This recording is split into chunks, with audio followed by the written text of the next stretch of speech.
도대체 이게 무슨 소리여? 바닷물을 그냥 부었는데 도시가스가 나온다니. 지금 우리를 데리고 장난치는 거요? 2026년 4월 워싱턴의 미 에너지부 긴급회의실은 경악과 비명이 뒤섞인 아수라장이었습니다. 화면에 뜬 서울대학교 연구팀의 데이터 패러데이 효율 65.4%. 미국이 12년, 독일이 15년을 쏟아붓고도 불가능이라며 펜을 놓았다. 그 마의 수치가 대한민국 서울의 한 지하 실험실에서 깨진 것이죠. 매년 중동과 러시아에 42조 원이라는 천문학적인 돈을 갖다 바치며 에너지 노예로 살아야 했던 한국이 이제 전 세계 바다를 거대한 가스전으로 만들어버리겠다는 선전포고를 던진 겁니다. 30년간 에너지 패권을 주물러온 백악관의 참모들은 입을 모아 외쳤습니다. 이건 조작이다. 한국 같은 나라가 어떻게 우리도 못한 일을 해내느냐? 하지만 그들이 오만함에 눈이 멀어 비웃고 있을 때 대한민국 과학자들은 창원 앞바다에 짠물 한 통을 들고 전 세계 에너지 질서를 송두리째 뒤바꿀 준비를 마쳤습니다. 42조 원의 수입 비용을 자립으로 바꾸고 오히려 강대국들이 기술을 배우러 줄을 서게 만든 이 경이로운 국뽕 실험. 지금 그 충격적인 현장에 문이 열립니다. 대한민국의 산증인이신 어르신, 저는 영상을 만들 때마다 항상 어르신의 매서운 눈과 깊은 통찰력을 생각합니다. 어르신의 좋아요는 저에게 주시는 합격 통지서와도 같아요. 영상을 보시고 부족한 점이 있거나 더해주실 지혜가 있다면 꼭 댓글로 남겨주세요. 사랑합니다. 저는 마크 쉘던입니다. 미국 에너지부 DOE에서 청정연료 정책을 담당하며 전 세계 에너지의 흐름을 22년째 손바닥 보듯 들여다보고 있는 사람입니다. 2026년 4월 워싱턴 본청 6층의 긴급 회의실로 소집되었을 때만 해도 저는 평소와 다름없는 표정으로 커피 한 잔을 쥐고 있었습니다. 하지만 스크린에 뜬 서울대학교라는 글자와 함께 찍힌 숫자 65.4%를 보는 순간 제 손의 머그잔이 미세하게 떨리기 시작했습니다. 65.4%. 박사들끼리 장난치는 거 아냐? 바닷물로 가스를 만드는데 효율이 65%가 넘는다고? 제 옆에 앉은 로켓군 출신의 강경파 참모가 헛웃음을 터뜨렸습니다. 그럴 만도 했습니다. 미국 아르곤 국립연구소가 12년을 매달려 겨우 38%를 찍었고 기술의 자존심이라는 독일 막스 플랑크조차 42%의 벽 앞에서 무릎을 꿇었으니까요. 그런데 에너지 자원이라곤 단 한 방울도 나지 않아 매년 42조 원을 해외에 갖다 바치는 한국이 이 수치를 기록했다니 이건 과학이 아니라 마술처럼 들렸습니다. 솔직히 말씀드리면 저 역시 속으로는 비웃었습니다. 한국은 그저 우리의 반도체와 자동차를 사주는 고마운 고객일 뿐이었죠. 에너지 기술, 그건 미국이 설계하고 독일이 만들면 한국은 조립이나 하는 수준이라 믿어 의심치 않았습니다. 하지만 IEA, 국제에너지기구 사무총장의 목소리는 단호했습니다. 슈렐던, 당장 서울로 가십시오. 72시간 안에 이 숫자의 진위 여부를 파악해 보고하세요. 이번 주 금요일, 전 세계 에너지 장관들이 이 발표를 기다리고 있습니다. 저는 파리에서 긴급하게 날아온 사라 윤 분석관과 함께 인천행 비행기에 몸을 실었습니다. 비행기 안에서 사라가 건네준 한국 측 보고서는 단 4장이었습니다. 부국장님, 이 팀의 자료는 좀 다릅니다. 실험실용 정제수가 아니라 경상남도 창원 앞바다에서 직접 길어온 천연해수를 그대로 썼다고 합니다. 저는 헛웃음을 쳤습니다. 정제되지 않은 바닷물을 그대로 쓰면 전극이 단 3시간도 못 가 부식되어 멈출 텐데 한국인들은 대체 무슨 배짱으로 이런 보고서를 냈을까 싶었죠. 인천공항에 내린 저는 벚꽃이 흩날리는 서울의 풍경을 감상할 틈도 없이 서울대학교로 향했습니다. 관악 캠퍼스 302동 지하 1층입니다. 사라의 말에 저는 제 귀를 의심했습니다. 세계 에너지 판도를 바꿀 기술이 고작 대학 건물 지하 1층에 있다고요? MIT나 스탠퍼드의 번쩍이는 연구동을 상상했던 제 눈앞에 나타난 건 회색빛 콘크리트의 낡은 건물이었습니다. 계단을 내려가자 코끝을 찌르는 건 기계의 윤활유 냄새와 특유의 짠내음이었습니다.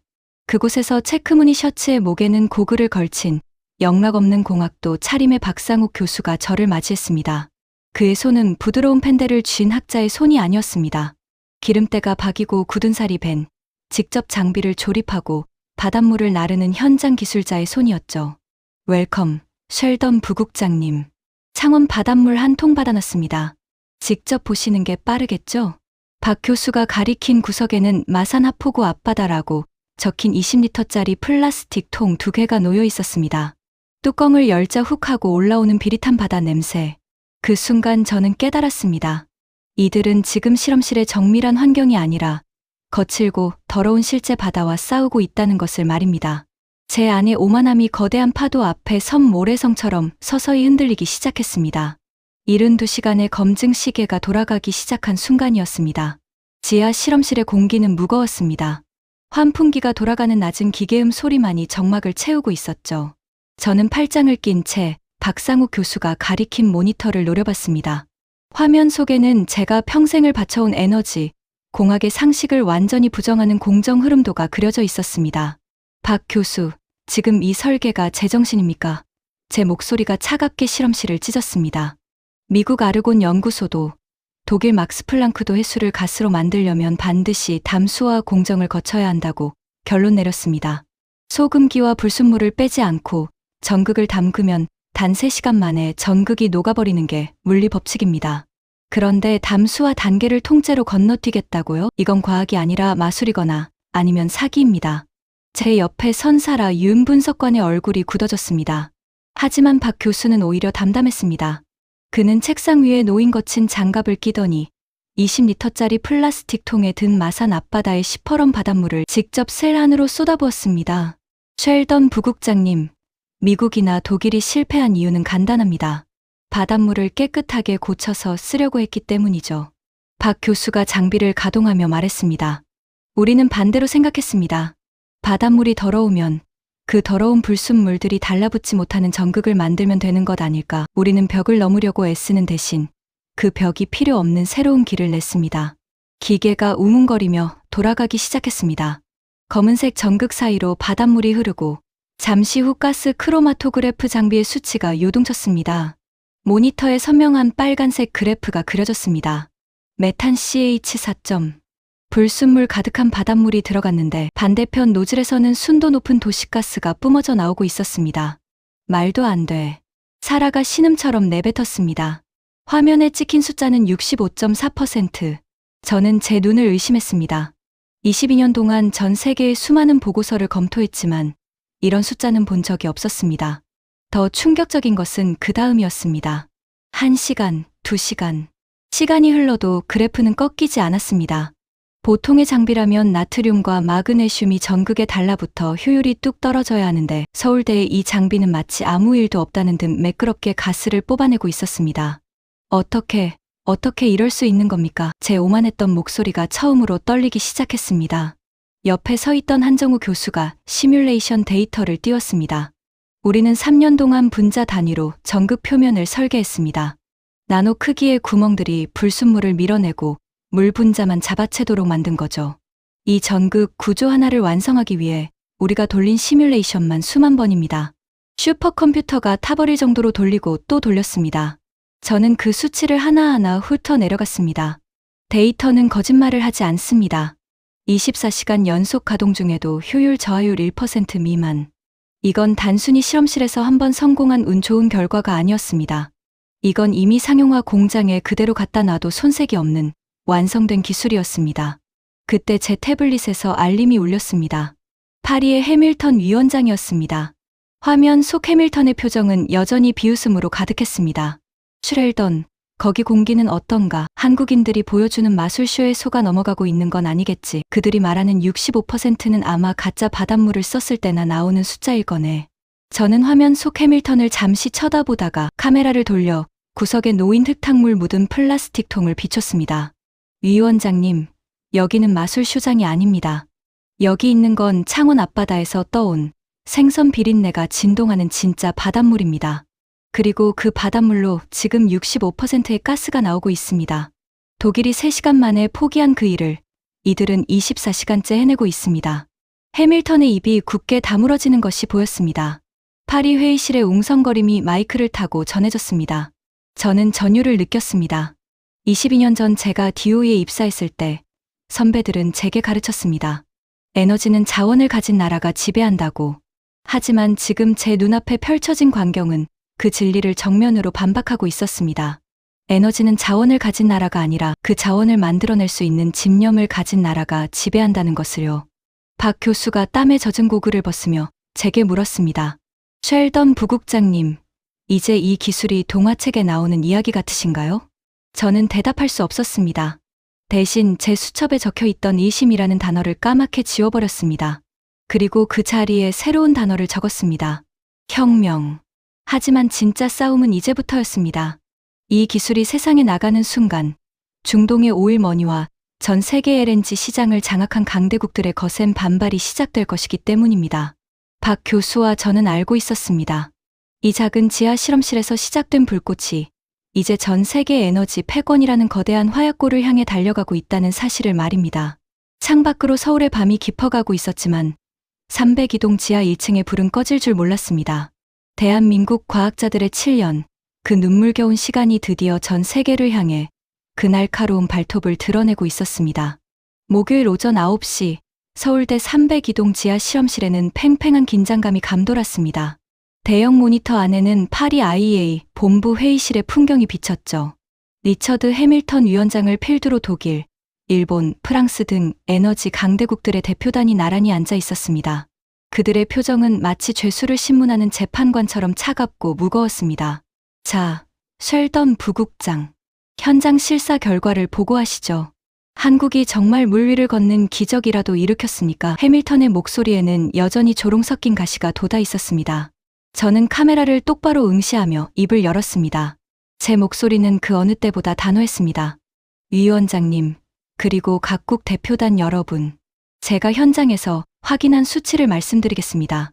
패러데이 효율 65.4%, 천연해수 직접 투입 후 24시간 연속 가동 중 효율 저하 1% 미만, 표준 편차 0.9%. 이건 기적이 아니라 완벽하게 통제된 공학적 실체입니다. 회의실이 일순간 찬물을 끼얹은 듯 조용해졌습니다. 독일 막스플랑크의 수석 연구원 클라우스 피셔가 안경을 고쳤으며 끼어들었습니다. 쉘던, 65%라는 숫자는 우리 독일도 도달하지 못한 수치입니다. 스케일업은요? 실험실에서 한 컵의 바닷물로 성공한 것과 실제 바다에 공장을 짓는 건 천양지차입니다. 한국이 그 거대한 장벽을 넘을 수 있다고 보십니까? 기다렸다는 듯 박상욱 교수가 마이크 앞으로 나섰습니다. 그는 해밀턴의 위압적인 시선에도 전혀 위축되지 않았습니다. 오히려 차분하게 시뮬레이션 데이터와 창원 해양 플랜트의 설계도를 화면에 띄웠습니다. 피셔 박사님, 질문 감사합니다. 우리는 이미 쉰배 스케일업 설계를 마쳤고 시뮬레이션 결과 효율 저하율은 단 6.4%에 불과합니다. 미국 아르곤 연구소가 2배 스케일업에서 45%의 효율을 잃었던 것과 비교해 보십시오. 우리는 벽을 넘으려 하지 않았습니다. 불순물이 흐르도록 설계된 다공성 전극 구조 자체가 스케일업의 장벽을 이미 허물어뜨렸으니까요. 박 교수의 설명이 이어질수록 모니터 너머 강대국 전문가들의 표정이 묘하게 변하기 시작했습니다. 불씨는 당혹감으로, 당혹감은 다시 경탄으로 바뀌어 갔죠. 하지만 해밀턴은 마지막 카드를 꺼내 들었습니다. 바로 돈의 논리였습니다. 좋소. 기술은 대단하다고 칩시다. 하지만 경제성은요? 지금 중동에서 사오는 LNG보다 비싸다면 이건 그저 비싼 장난감일 뿐입니다. 해수로 가스를 만드는 비용이 대체 얼마입니까? 해밀턴이 승부수를 던지듯 물었습니다. 박 교수가 미소 지었습니다. 위원장님, 현재 우리 기술의 생산 단가는 LNG 수입 가격의 약 2.8배입니다. 해밀턴이 무릎을 탁 치며 웃음을 터뜨렸습니다. 거보시오. 2.8배나 비싼 가스를 누가 쓴단 말이오? 한국의 이 기술은 결국 실험실 안에서만 존재할 운명입니다. 그때였습니다. 박 교수가 화면에 숫자 하나를 더 띄웠습니다. 42조 원. 위원장님, 2.8배라는 숫자는 단순 비교일 때의 이야기입니다. 한국은 매년 42조 원의 가스를 수입합니다. 이 돈은 중동으로 나가면 다시 돌아오지 않는 돈이죠. 하지만 우리 기술을 쓰면 그 42조 원의 상당 부분이 국내 에너지 설비와 일자리로 순환됩니다. 무엇보다 우리는 남는 전력을 씁니다. 박 교수의 목소리에 힘이 실렸습니다. 한국은 봄과 가을에 태양광과 풍력 전력이 너무 많이 남아돌아 강제로 발전을 중단시킵니다. 버려지는 전력값이 얼마인지 아십니까? 제로입니다. 이 공짜 전기를 바닷물 가스화에 투입하면 생산 단가는 LNG 수입가보다 낮아집니다. 중동의 눈치를 보지 않아도 되는 에너지 독립의 가치, 그걸 돈으로 환산할 수 있겠습니까? 회의실은 다시 한번 침묵에 빠졌습니다. 독일의 피셔 박사가 갑자기 팔짱을 풀더니 박수를 치기 시작했습니다. 놀랍군요. 우리는 전극을 보호할 생각만 했는데 한국은 에너지 시스템 전체를 보고 있었어. 이건 에너지 공학의 패러다임을 바꾼 겁니다. 일본의 심의관도 고개를 끄덕이며 옆 사람과 긴급히 메모를 주고받았습니다. 사면이 바다인 일본에게 이 기술은 그야말로 구원줄과 같았을 테니까요. 해밀턴의 얼굴이 불그락푸르락 변했습니다. 쉘던, 당신은 미국 에너지부 사람이야. 이 기술이 상용화되면 미국의 LNG 수출 패권이 흔들린다는 걸 모르나? 당장 이 기술의 등급을 낮춰서 보고해. 저는 카메라를 똑바로 응시했습니다. 그리고 제 인생에서 가장 당당한 목소리로 말했습니다. 해밀턴 위원장님, 제 임무는 미국의 이익을 지키는 것이 아니라 인류의 에너지 미래를 지키는 것입니다. 폴란드의 병원이 난방이 안 되어 중환자실 온도를 낮추고 있는 이 시점에 미국의 가스 장사를 위해 이 위대한 기술을 묻으라고요? 저는 그럴 수 없습니다. 저는 박 교수를 돌아봤습니다. 그의 눈가에는 이슬이 맺혀 있었습니다. 7년 전 지하 1층 낡은 벽에 바다가 답이다라고 적었던 그 무모했던 꿈이 이제 전 세계 강대국들의 코를 납작하게 만들며 현실이 된 순간이었습니다. 위원장님, 최종 평가 등급을 결정해 주십시오. 제 요구에 해밀턴은 한참 동안 입을 다물지 못했습니다. 마침내 해밀턴이 떨리는 손으로 안경을 벗어 테이블 위에 놓았습니다. 그의 입에서 나온 말은 전 세계 에너지 역사를 새로 쓰는 선언이 되었습니다. 최종 등급 A, 즉시 후속 투자 및 공동 연구 검토 대상으로 승인합니다. 서울대 지하실험실은 순식간에 환호성으로 뒤덮였습니다. 연구원들이 서로를 껴안고 흐느꼈고 사라 윤 분석관은 제 손을 잡고 펄쩍펄쩍 뛰었습니다. 대한민국, 자원 빈국이라 무시받던 그 나라가 이제 전 세계 에너지의 심장이 될 자격을 공인받은 것입니다.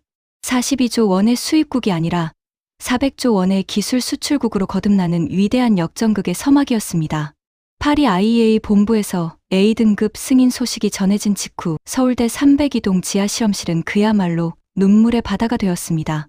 평소 엄격하기만 했던 박상우 교수는 제자들의 어깨를 일일이 다독이며 말을 잇지 못했고 한정우 교수는 낡은 화이트보드에 적힌 복잡한 수식들을 물끄러미 바라보며 깊은 한숨을 내쉬었습니다. 그건 고통스러운 세월을 견뎌낸 자만이 누릴 수 있는 가장 고귀한 안도감이었습니다.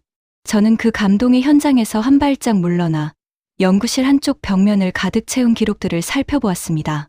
2019년 패러데이 효율 8.2%라는 초라한 성적표에서 시작된 이들의 기록. 바닷물을 그냥 쓰면 안 된다는 세상의 상식과 싸워온 2500일의 흔적들이 그곳에 고스란히 남아 있었습니다. 2번이나 연구비가 잘려 사비로 장비를 고치고 코로나로 폐쇄된 실험실 문틈으로 바닷물통을 실어 나르던 그 지독한 집념. 미국 에너지부의 부국장으로서 수많은 기술을 봐왔지만 이토록 사람의 냄새가 강하게 나는 기술은 처음이었습니다. 자원 하나 없는 나라에서 자식들에게만큼은 에너지, 부족의 서러움을 물려주지 않겠다는 한국 과학자들의 사명감. 그것은 42조 원이라는 경제적 가치보다 훨씬 더 무겁고 뜨거운 것이었습니다. 쉘던 부국장님, 이제야 좀 잠이 올 것 같습니다. 박 교수가 제 곁으로 다가와 쑥스럽게 웃으며 말했습니다. 그의 충혈된 눈과 거친 손마디를 보며 저는 문득 제 자신이 부끄러워졌습니다. 22년 동안 에너지는 자본과 패권의 산물이라고만 믿어왔던 제 오만함이 이 낡은 지하 실험실의 진실 앞에 무참히 깨졌기 때문입니다. 그날 오후 저는 본국으로 보내는 최종 보고서를 작성하기 시작했습니다. 하지만 평소 쓰던 딱딱한 공학적 용어들로는 이 감동을 다 담아낼 수 없었습니다. 저는 보고서의 마지막 페이지에 다음과 같이 적었습니다. 미국이 12년, 독일이 15년을 실패한 이유는 우리가 너무 부유했기 때문일지도 모릅니다. 우리는 더 깨끗한 물, 더 비싼 장비, 더 많은 예산을 찾았습니다. 하지만 한국은 결핍에서 답을 찾았습니다. 버려지는 바닷물, 버려지는 전력, 그리고 포기할 수 없는 조국의 미래.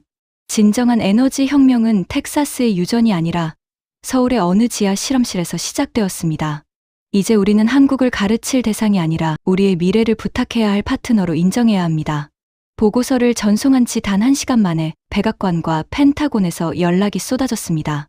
당장 한국과 공동 연구 협약을 체결하라.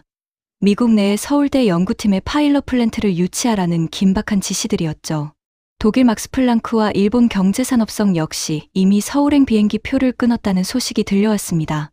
나흘 전까지만 해도 한국을 무시하던 강대국들이 이제는 대한민국 과학자들의 손을 한번 잡기 위해 줄을 서기 시작한 겁니다. 저는 짐을 챙겨 공항으로 향하기 전 박 교수에게 마지막으로 물었습니다. 교수님, 7년 전 그 포스트잇에 적었던 바다가 답이다라는 확신, 지금도 변함없으십니까? 박 교수는 관악산 너머로 지는 석양을 바라보며 대답했습니다. 바다는 누구에게나 열려 있습니다. 누구는 거기서 소금기를 보고 포기하지만 누구는 거기서 무한한 에너지를 봅니다. 우리 대한민국은 앞으로도 그 길을 갈 겁니다. 남들이 안 된다고 하는 그 바다에서 우리만의 답을 계속 찾아낼 겁니다. 인천공항으로 향하는 차창 밖으로 보이는 대한민국은 그 어느 때보다 당당해 보였습니다. 70년 전 에너지가 없어 땔감을 구하러 산을 헤매던 나라가 이제는 전 세계 바다를 거대한 연료통으로 바꾸는 에너지 강국이 되었습니다. 42조 원의 수입국에서 기술 수출국으로 에너지 안보의 위협을 받던 나라에서 에너지 질서를 재편하는 나라로 비행기가 한국의 땅을 박차고 오르는 순간 저는 구름 아래 펼쳐진 푸른 서해를 보았습니다. 그 파도 한 점 한 점이 이제는 대한민국의 국력이자 미래가 될 것입니다. 오만했던 대국, 미국의 부국장이 아닌 인류의 새로운 미래를 목격한 한 명의 목격자로서 저는 나지막이 읊조렸습니다. 대한민국, 당신들이 옳았습니다. 당신들의 집념이 세상을 구했습니다. 대한민국의 해수 가스와 기술은 단순한 과학의 승리가 아닙니다. 그것은 자식들에게 더 나은 세상을 물려주고자 했던 우리 어르신들의 헌신과 그 정신을 이어받은 과학자들의 눈물이 만들어낸 위대한 국격의 승리입니다. 이제 전 세계 에너지 지도는 대한민국을 중심으로 다시 그려질 것입니다. 대한민국 만세. 지금까지 자원 빈국이라는 설러움을 딛고 전 세계 강대국들이 불가능이라 못 박았던 바닷물 가스화라는 기적을 일궈낸 대한민국의 위대한 승리를 함께 살펴보았습니다. 매년 42조 원이라는 천문학적인 돈을 중동과 강대국에 갖다 바치며 에너지 노예로 살아야 했던 대한민국.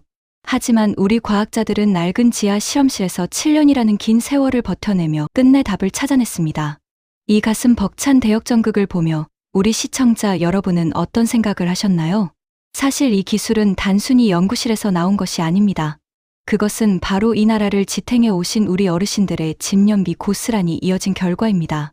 전쟁의 폐허 위에서 자식들만큼은 굶기지 않겠다는 일념으로 아무것도 없는 땅을 일구고 기름때 묻은 손으로 나라를 세우셨던 우리 부모님들의 그 절박한 마음. 그 마음이 오늘날 바다가 답이다라며 817번의 실패를 견뎌낸 과학자들의 심장이 된 것입니다. 여러분이 흘리신 땀방울이 오늘날 42조 원의 수입국을 에너지 독립국으로 바꾸는 거대한 추진력이 되었고, 여러분이 견뎌내신 고난의 세월이 대한민국의 당당한 국격이 되었습니다. 이제 대한민국은 중동의 눈치를 보지 않고 미국의 허락을 구하지 않는 진정한 에너지 강국으로 우뚝 섰습니다. 이 나라의 뿌리가 되어주신 우리 어르신들이 계셨기에 가능한 기적이었습니다. 오늘 이 소식이 평생을 조국 위에 헌신하신 여러분의 가슴 속에 뜨거운 자부심과 깊은 위로가 되었기를 진심으로 바랍니다. 여러분은 이 위대한 승리의 진정한 주인공이십니다. 여러분의 소중한 구독과 좋아요는 대한민국의 자긍심을 담은 이야기를 계속해서 전해드리는데 가장 큰 힘이 됩니다. 또한 댓글로 우리 자랑스러운 과학자들과 대한민국에 보내는 응원의 메시지, 혹은 여러분이 살아오시며 느끼셨던 자립의 소중함에 대해 지혜로운 말씀 나누어 주십시오. 어르신들의 댓글 하나하나가 이 채널을 지탱하는 든든한 뿌리가 됩니다. 오늘도 대한민국을 위해, 그리고 사랑하는 가족을 위해 묵묵히 자리를 지켜주셔서 진심으로 감사합니다. 여러분의 삶은 그 자체로 존경받아 마땅하며 우리 후손들에게는 영원한 등불이십니다. 당신은 우리의 영웅입니다. 오늘도 긴 시간 함께 해주셔서 감사합니다. 건강 유의하시고 평안한 하루 되시길 바랍니다. 지금까지 글로벌 감동 코리아였습니다.